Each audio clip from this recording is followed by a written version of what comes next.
अस्सलाम वालेकुम एवरीवन। मैं हूं Ashfaq Ahmed, lecturer institute of physics university of Sindh Jamshoro. कुछ रोज़ कबल मैंने अपनी यूनिवर्सिटी ऑफ सिंध के लर्निंग मैनेजमेंट सिस्टम LMS के बारे में एक वीडियो बनाई थी, जिसे बहुत से हलकों ने अप्रिशिएट किया। स्टूडेंट्स ने बहुत ज़्यादा दिलचस्पी से देखा और उनके जहन में जो सवालात उभर रहे थे या ख़दशात उभर रहे थे वो उन्होंने मुझ तक ईमेल, व्हाट्सएप और कमेंट्स के थ्रू पहुंचाए। मैं ये समझता हूं कि अपने स्टूडेंट के जहन में पैदा होने वाले हर सवाल का जवाब देना और ख़दशात को दूर करना मेरे फ़राइज़ में शुमार है। तो आज की ये वीडियो इसी सिलसिले में बनाई जा रही है कि जो स्टूडेंट्स ने सवाल रेज़ किए हैं उनके जवाब दिए जाएँ और ख़दशात को दूर किया जाए। मैं उम्मीद करता हूं कि ये कंप्लीट वीडियो देखने के बाद जो आपके जहन में सवालात या ख़दशात उभर रहे हैं वो क्लैरिफाई हो जाएंगे। सबसे पहले जो क्वेश्चन रेज़ होता है वो ये हो रहा होता है कि क्या यूनिवर्सिटी ऑफ सिंध अपने स्टूडेंट्स के लिए लाइव लेक्चर्स की सहूलत दे रही है या रिकॉर्डेड लेक्चर्स। तो टीचिंग फैकल्टी को जो इंस्ट्रक्शंस दी गई हैं वो ये हैं कि आप हद्दुल इम्कान कोशिश करें कि लाइव लेक्चर कंडक्ट किया जाए। तो उसमें जितने ज़्यादा स्टूडेंट्स लाइव आ सकते हैं वो आएँ, क्योंकि जो लाइव आना है वो फ़ेस टू फेस लर्निंग के बिल्कुल जो है ना नज़दीक आ सकता है। क्वेश्चन आंसर सेशन अच्छे नमूने से हो सकता है और जो सारे के सारे स्टूडेंट्स हैं अगर वो आ जाते हैं ऑनलाइन उसी वक्त जिस वक्त लेक्चर कंडक्ट हो रहा है तो बहुत ही इफ़ेक्टिव जो है ना हम इस लर्निंग को बना सकते हैं। लेकिन वो स्टूडेंट्स बिल्कुल परेशान ना हो कि अगर किसी प्रॉब्लम की वजह से, इंटरनेट प्रॉब्लम की वजह से, इलेक्ट्रिसिटी प्रॉब्लम की वजह से या किसी ऐसी और वजह से अगर कोई स्टूडेंट उस वक्त ऑनलाइन नहीं हो सकता जिस वक्त क्लास चल रही है तो वो परेशान नहीं हो। उनके लिए बैकअप जो है ना यूनिवर्सिटी ऑफ सिंध ने सोच रखा है वो ये कि वही लेक्चर जो कंडक्ट हो रहा होगा लाइव वो रिकॉर्ड भी हो रहा होगा और वो रिकॉर्डेड लेक्चर फिर से जो है ना आपके पोर्टल में दस्तयाब होगा। आप उसको किसी वक्त भी एक्सेस कर सकते हैं। तो live lectures plus recorded lecture जो है ना वो आपको LMS के through university of Sindh provide कर रही है। फ़ेस टू फेस लर्निंग में भी क्या होता है कि स्टूडेंट जो है वो एक दफ़ा ही लेक्चर को सुन सकता है या देख सकता है, या कोई स्टूडेंट जो है वॉइस रिकॉर्ड कर रहा होता है जिस तरह से मेरी क्लास में अमूमन मैंने देखा है कि हो रहा होता है। तो वो भी स्टूडेंट जो है ना ऑडियो सुन सकता है। लेकिन इस सिस्टम के थ्रू आप एक ही लेक्चर को जब तक आपको समझ में नहीं आता आप उसको रिपीट कर सकते हैं। इट अप्स टू यू कि आप उसको कितनी मरतबा और किस टाइमिंग पे देखना चाहते हैं। अच्छा, दूसरा ये है कि क्लास टाइमिंग्स क्या होंगी। क्लास टाइमिंग्स जो लाइव की होंगी वो जो है डिपार्टमेंट डिसाइड करेगा कि किस टीचर की क्लास जो है कौन से ईयर में किस टाइम पे होनी है। तो वो टाइम टेबल एज़ यूजुअल जिस तरह से फ़ेस टू फेस लर्निंग में होता है उसी तरह से एक टाइम टेबल बनेगा जो कि डिपार्टमेंटल हेड बना रहे होंगे, डायरेक्टर्स बना रहे होंगे। वो जो है टीचर को मिलेगा टाइम टेबल, उसके हिसाब से वो क्लासेस कंडक्ट कर रहे होंगे।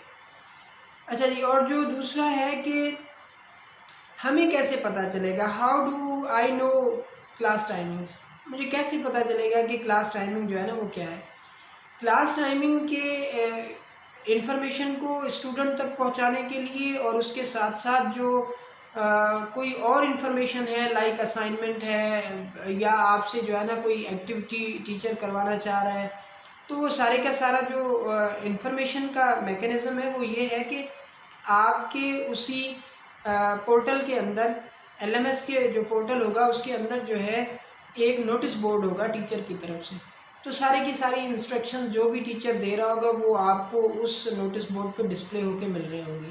फॉर एग्ज़ाम्पल टीचर कह रहा है कि मैं कल की क्लास जो है ना वो पोस्टपोन कर रहा हूँ, परसों ले रहा हूँ, तो वो वहाँ पे नोटिस देगा। तो सारे स्टूडेंट जो है ना अपने पोर्टल के अंदर वो नोटिस जो है ना देख सकेंगे। या कोई असाइनमेंट दे रहा है कि फ़लाँ चैप्टर के फ़लाँ प्रॉब्लम से फ़लाँ प्रॉब्लम तक जो है ना आप ये असाइनमेंट के तौर पे हल करके सॉल्व करके जो है सबमिट करवाएं, तो वो सारी की सारी इंस्ट्रक्शंस आपको नोटिस बोर्ड के थ्रू मिल रही होंगी। तो जो स्टूडेंट जिस कोर्स के अंदर है वो सिर्फ उसी कोर्स के जो है ना नोटिस बोर्ड को देख सकेगा और कोई नोटिस बोर्ड उस तक नहीं पहुंच सकेगा। और दूसरा ये है कि मैं कब तक जो है ना ये लेक्चर्स को एक्सेस कर सकूँगा, कितनी दफ़ा मैं सुन सकता हूँ, 1 दफ़ा, 2 दफ़ा, 10 दफ़ा। जैसा कि मैं पहले भी कह चुका हूँ कि आप जितनी मर्तबा चाहें उस लेक्चर को देख सकते हैं, कोई पाबंदी नहीं है। लेकिन एक पाबंदी ज़रूर है कि जब आपका सेमेस्टर एंड हो जाएगा, जब आप इस कोर्स का हिस्सा नहीं होंगे, तो आप इस जो सारे का सारा सिलेबस होगा आप उसको एक्सेस नहीं कर पाएंगे। मतलब जब तक आप इस कोर्स का हिस्सा होंगे तब तक आप उस सारे मटेरियल को एक्सेस कर सकते हैं। वो सिर्फ लेक्चर की वीडियो ही नहीं होगी, वहाँ पे अगर कोई पीपीटी है वो भी आपको पीडीएफ में मिलेगी, या नोट्स हैं वो भी आपको टीचर वहाँ पे पीडीएफ में प्रोवाइड कर रहा होगा, और अगर कोई वेबसाइट का लिंक है वो भी आपको वहाँ पे मिल रहा होगा, रेकमेंडेड बुक्स आपको मिल रही होंगी। तो इसका मकसद है कि आपको एक बहुत इफ़ेक्टिव जो है लर्निंग सिस्टम मिलेगा एलएमएस के फॉर्म में, जो कि शायद फ़ेस टू फेस लर्निंग में भी इतना वर्क टीचर आपके लिए ना कर रहा हो, यहाँ पे आपके लिए बहुत ज़्यादा वर्क करके आपको बहुत सारी चीज़ें समेट के एक जगह पे प्रोवाइड कर रहा होगा। अच्छा जी, और ये है कि how can I log in to the LMS. तो एलएमएस में लॉगिन होने का तरीका बिल्कुल वही है जो आप ई पोर्टल में जो है लॉगिन होने के लिए इस्तेमाल करते हैं। मतलब जो आपका यूनिवर्सिटी ऑफ सिंध का ई पोर्टल है वही कन्वर्ट कर दिया गया है एलएमएस के लॉगिन के लिए। अब सिर्फ इसमें फ़र्क ये है कि वहाँ पे आप अपने रोल नंबर के थ्रू लॉगिन होते थे, यहाँ पे आप रोल नंबर के थ्रू लॉगिन नहीं हो सकते, आप लॉगिन हो सकते हैं CNIC के थ्रू। तो सिस्टम वही है। अब कुछ स्टूडेंट्स का ये भी सवाल होता है कि मैंने अपना ई पोर्टल ही अभी एक्टिवेट नहीं किया था। जैसे फर्स्ट ईयर के स्टूडेंट्स हैं तो वो मोस्टली ये सवाल करते हैं कि मैंने तो अभी अपना ई पोर्टल स्टार्ट ही नहीं किया था, अभी 1-1.5 मंथ गुजरा था, मैं एक्टिवेट करने को ही था कि जो है लॉकडाउन आ गया। तो आपने अगर एक्टिवेट नहीं किया अपना ई पोर्टल तो भी पैनिक होने की ज़रूरत नहीं है, आप उसको अब भी एक्टिव कर सकते हैं। अगर आपको उसमें कोई मुश्किलात आ रही हैं तो आप यूनिवर्सिटी ऑफ सिंध के जो ऑफिशियल वेबसाइट है वहाँ पे ट्यूटोरियल मौजूद हैं, या आप यूट्यूब पे university of Sindh e portal tutorial लिखेंगे तो वहाँ पे भी आपको ये चीज़ मिल रही होगी। आप उसको देखेंगे तो आपको सारे का सारा स्ट्रक्चर मिल जाएगा कि आपको किस तरह से लॉगिन होना है, किस तरह से एक्टिवेट करना है। अगर फिर भी कोई प्रॉब्लम आ रही है तो वहाँ पे आपको कॉन्टैक्ट नंबर दिए गए हैं, वहाँ पे आपको ईमेल एड्रेस प्रोवाइड की गई है, आप उनसे कांटेक्ट करें। होपफुली आपका जो इशू है वो जल्द से जल्द रिजॉल्व हो जाएगा और आप अपने ई पोर्टल के अंदर लॉगिन हो सकेंगे। अच्छा जी, और दूसरी ये बात स्टूडेंट को जो है वो परेशान कर रही है कि कौन से प्लेटफॉर्म के थ्रू जो है ना लाइव क्लासेस कंडक्ट की जाएंगी। तो लाइव क्लासेस कंडक्ट करने के लिए कोई जो है लिमिटेशन नहीं है कि आपने इस सिस्टम के थ्रू जो है ना वो माफ़ कीजिएगा, आपने इस सिस्टम के थ्रू जो है ना लाइव क्लास कंडक्ट करनी है। कोई भी सिस्टम आप इस्तेमाल कर सकते हैं जो आपको सबसे ज़्यादा आसान लगे। वो टीचर पे डिपेंड करता है या अपने स्टूडेंट्स की राय के साथ जो है ना वो डिसाइड कर सकता है। फॉर एग्ज़ाम्पल जैसे यूट्यूब पे लाइव स्ट्रीमिंग है तो यहाँ पे भी हो सकता है, आप कमेंट सेक्शन में जो है ना वो क्वेश्चन पूछ सकते हैं। जूम ऐप है, आप उसके थ्रू जो है लाइव क्लास कंडक्ट कर सकते हैं, वहाँ पे भी कमेंट सेक्शन है, वॉइस है, वहाँ पे आप कर सकते हैं। गूगल मीट है, वहाँ पे आप कर सकते हैं। मतलब काफ़ी सारी जो है ना हमारे पास चॉइसेस मौजूद हैं, जो हमें ज़्यादा कन्वीनियंट लगेगा उसके थ्रू हम जो है ना वो कर सकते हैं। इसके लिए भी कोई पाबंदी नहीं है, जो ज़्यादा आसान होगा स्टूडेंट्स के लिए मैं वो इस्तेमाल करूँगा। अच्छा जी, how can I ask questions. ये एक बहुत अच्छा सवाल है स्टूडेंट्स की तरफ से, क्योंकि उनको ये कैसे पता चले कि मेरे जहन में जो सवाल उभर रहा है वो उसी वक्त मैं किस तरह से जो है ना टीचर तक पहुंचा सकूंगा। तो वो आप कमेंट सेक्शन में पहुंचा सकते हैं। अगर लाइव क्लास चल रही है, सपोज कर लें जूम ऐप के थ्रू है, तो वो मैं आपको कह चुका हूँ कि आप वॉइस के थ्रू भी जो है वो क्वेश्चन पूछ सकते हैं। उसके साथ साथ चैट का एक बटन होता है, वहाँ पे भी आप जो है ना क्वेश्चन पूछ सकते हैं। तो क्वेश्चन पूछने के लिए हर जो सिस्टम है उसमें अलग अलग जो है ना विंडोज़ हैं, जिसके थ्रू आप जो है क्वेश्चन पूछ सकते हैं। How can I submit assignments, मैं अपनी असाइनमेंट जो है ना कैसे सबमिट करूँगा। तो असाइनमेंट जो सबमिट करनी है वो भी आपको प्योरली ऑनलाइन करनी है। ऑनलाइन सारे का सारा सिस्टम ऑनलाइन है। आपको ऑनलाइन जो है असाइनमेंट मिल रही है, आपको ऑनलाइन ही जो है ना वहाँ पे अपने पोर्टल के थ्रू जो है वो सबमिट करनी है। या टीचर अगर आपको कह रहा है कि आप जो है ना ईमेल के थ्रू सेंड कर दें तो आप ईमेल के थ्रू सेंड कर सकते हैं। तो ईमेल आपके पास अवेलेबल है, या कोई और सोर्स टीचर कह रहा है, या साइज़ इतनी ज़्यादा है कि आप ईमेल के थ्रू नहीं भेज सकते तो कोई जो है ना ड्राइव के थ्रू आप भेज सकते हैं। तो मतलब जो भी फ्लेक्सिबल आपके लिए होगा उस सिस्टम के थ्रू आप असाइनमेंट सबमिट कर सकते हैं। Will university conduct exam online? Definitely हमें जो बताया गया वो ये कि ये जो सेमेस्टर है ये remaining part of the first semester of 2020 है।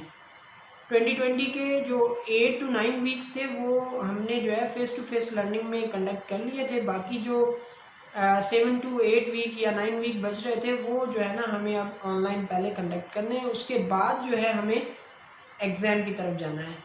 तो यूनिवर्सिटी ऑफ सिंध बिल्कुल जो है ऑनलाइन एग्ज़ाम के बारे में भी सोच रही है, और उसके साथ साथ अगर होपफुली मैं उम्मीद करता हूँ और दुआ करता हूँ कि हालात बेहतर हो जाएं तो हम जो है ना फ़ेस टू फेस जो एग्ज़ाम है वो ही कंडक्ट कर लें।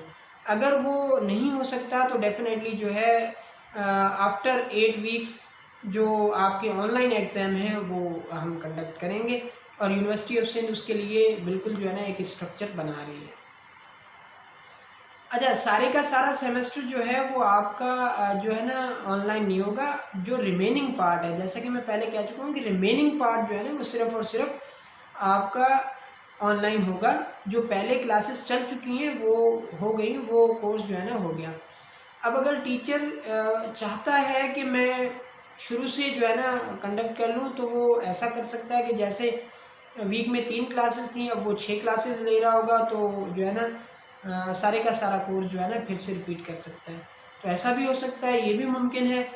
या जहाँ से हमने पॉज किया था, जहाँ से हमने जो है ना चीज़ें छोड़ी थी वहीं से स्टार्ट करें, रिज्यूम करें, तो इस तरह से भी हो सकता है।